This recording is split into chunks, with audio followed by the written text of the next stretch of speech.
Plot twist: AI isn't just replacing jobs, it's creating millions of new ones. Forget the doom and gloom headlines. While the World Economic Forum predicts 9 million jobs will be displaced by AI in the next 5 years, here's the number that changes everything. AI is simultaneously set to create around 11 million new jobs by 2030. That's a net gain of 2 million jobs.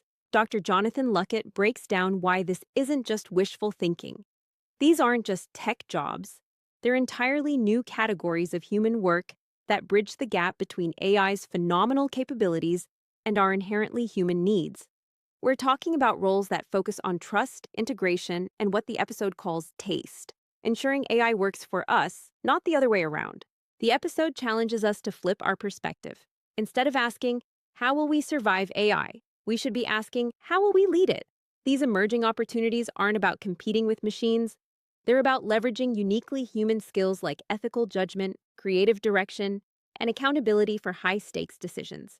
Whether it's launching a missile or publishing a news story, someone needs to be on the hook, and that someone isn't an algorithm. Listen to the full episode in the description below.